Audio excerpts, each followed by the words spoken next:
Recording has begun. Assalamu alaikum wa rahmatullahi wa barakatuhu. My name is Shazad Hussain and I live at 20 Primary Way in Undercliff. And today has been 188 days that my brother's been kidnapped from my care by the local authority, Bradford Council, in collaboration with their partners, West Yorkshire Police.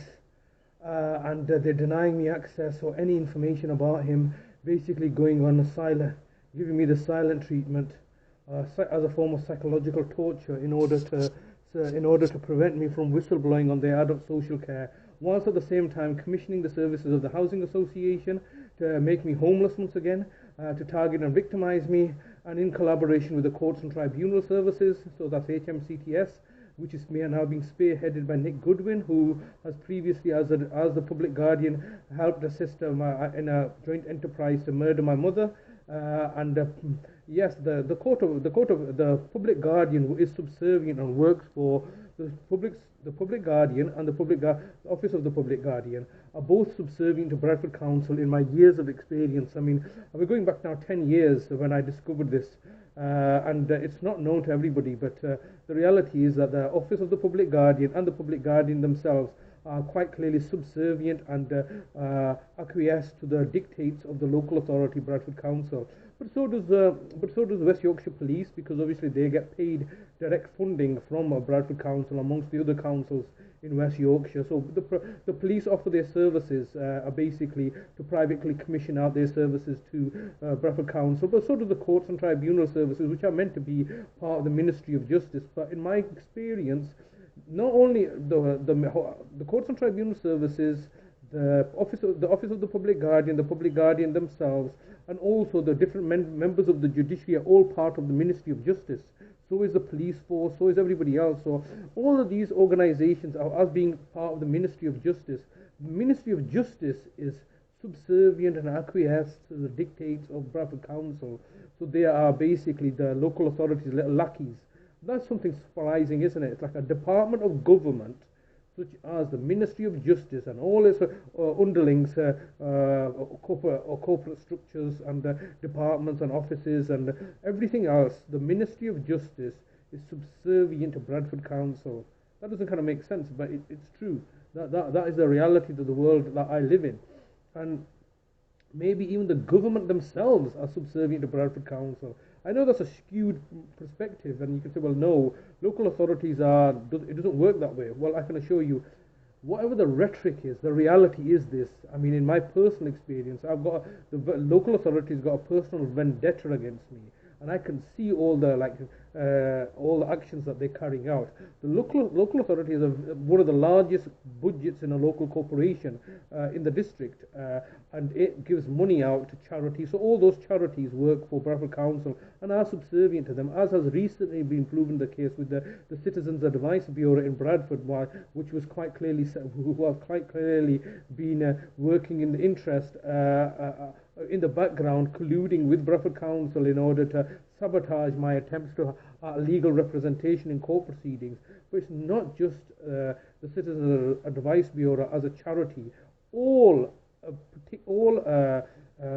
corporations or businesses that run in the district, they have to pay business rates. So therefore, that is a clear connection there. And not only so they don't really operate. They cannot operate without a license from the local authority, whether it's a direct license or whether it's an indirect implied license. Like if you start running a business, you don't need a license from Bradford Council. All you need to do is just start your business and start registering it with the company house or something like this. And so, but the thing is, ultimately, the local authority are there as license holders. So everybody, so they have, as license holders, they have a level of control and influence over people, and that's ultimately what's happening here. They've got so much connections, and so there is no real independence. But those are just corporate structures.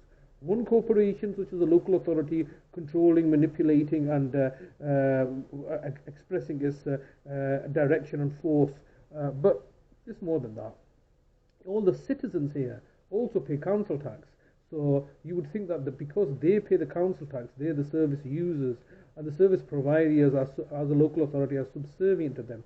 Not the case at all. Because the local authority provides housing for certain people, such as my sister, who's a council tenant, They can get her to do things, make statements, false statements against me, help and assist her to murder our own mother.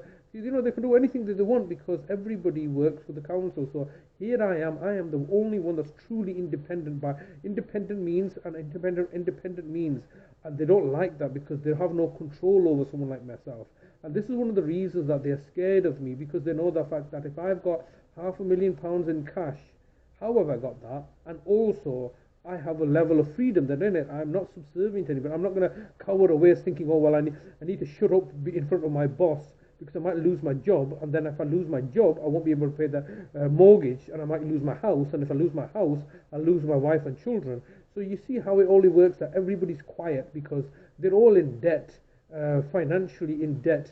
And therefore, because of the indebtedness, they don't look to rock the boat. But if you've got somebody like myself who's got £500,000 in a trust fund, that I can use to protect myself, and also that I can speak up, then and nobody can intimidate me. And so this is one of the reasons that they're particularly targeting me and taking away all my money to make me destitute. And now obviously I'm living here, and they've just stolen my brother away from me, so that they can say, well, now we've isolated you. And this is how it works. And like all predators and psychopaths, they need to isolate you first, and then they can torture you. And right now I'm being isolated. My brother's no longer here, and one of the problems that they've always had is I'm caring for a vulnerable person, and therefore they can't hurt me as much, knowing the fact that there's a vulnerable person that they have to make provisions for. So the local authority has spent the last 10 years trying to and ah and find ways, and now obviously that's one of the reasons they've abducted my brother, come into the house and taken his passports. I mean, that's just completely unacceptable. For a police investigation. For what? For neglect when I'm living with the person? When I reported neglect, that my brother, other nefarious brother, who's an agent of the council, Adalat Hussain, was neglecting my brother and not living here, the local authority didn't do anything. But while I'm living with the person and you've got all the money, it's just, they make these outlandish allegations and hope to get away with it. And they are getting away with it because, they can say 2 + 2 = 22, and a judge will say, fuck.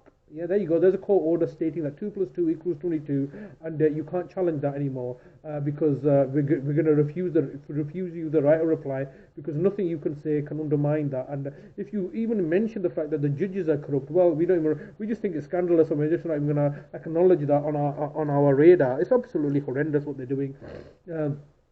This is quite clearly contrived. They're having to buy off the judges, and not just one judge, but so many judges have been bought off now. It's just ridiculous, because this has been ongoing now for over 10 years, and in that time and process, every single judge I've gone in front of has always been privately commissioned by the council in order to achieve its objectives. I mean, one of the serious ones is that in 2014, 20 years ago, when they were looking to frame me for my brother's murder, they no doubt had a judge on hand, and I would have gone down for my own brother's murder, my own elder brother Nazim's murder in 2014. So luckily, I saw through that bullshit, and I've always been able to see through the lies and deceptions. But the problem always remains that if you've got judges that are basically prostituting out their services to Bradford Council to do as whatever the council directs them to do on their bidding, then the problem arises that, first of all, nobody believes you that can even happen. There's no legal recourse for that, because judges are immune from prosecution and are believed to be uncorruptible. Which is a completely stupid situation to find yourself in. Everybody's corruptible, particularly the judges. More power, more corruption. Absolute power corrupts absolutely. So that dictate's thrown out the window. So nobody believes you.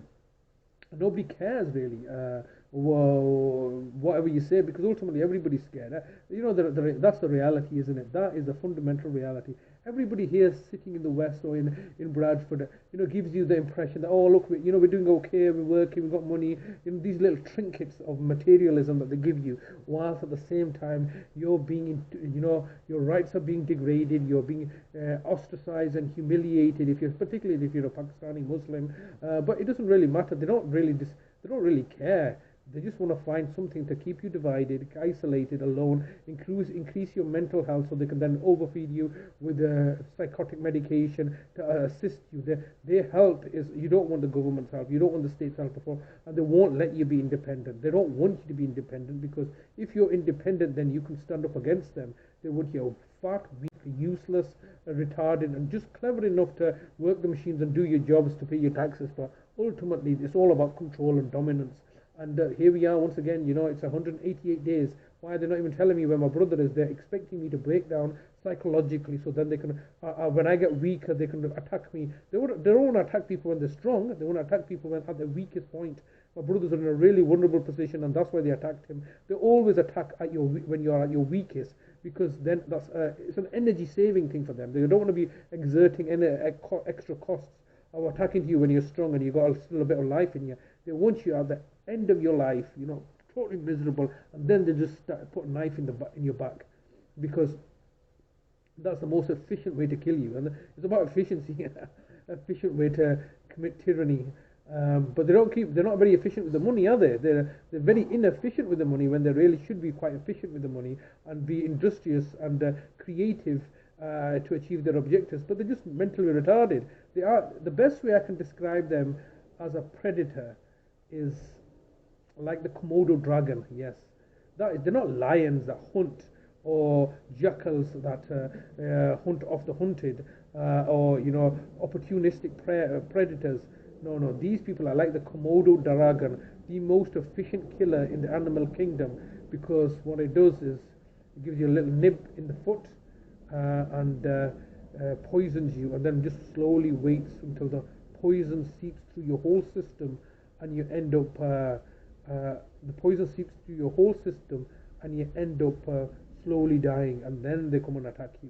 That's how it works. They attack you when you're at your most weakest, while they poison you to death. So yeah, this is the situation. So what time are we on? We're about 26. Yeah, I'll just leave it here. I mean, like I said, today is Monday, the 12th of February 2024. The local authority have got everything as they want, as they always do. They always get everything what they want, because ultimately they just keep on trying and trying. They've got infinite deep pockets. They've got the public for funding them, and they can do whatever they like and kill, murder, connive, and but ultimately not achieve anything of substance or creativity. All they do is the destructive force. That all you can do is destroy. That's all they're good at. And ultimately, my brother's gonna now die in the camp. I have to live with the realization, just like in my mother's case. I'm never gonna see my brother again, because they're not gonna let me do that. They saw power and control with these people. So we leave it there. Allah Hafiz. I'm not suicidal. I'll never kill myself, and I'm still fighting strong. So we'll see what happens next. Allah Hafiz.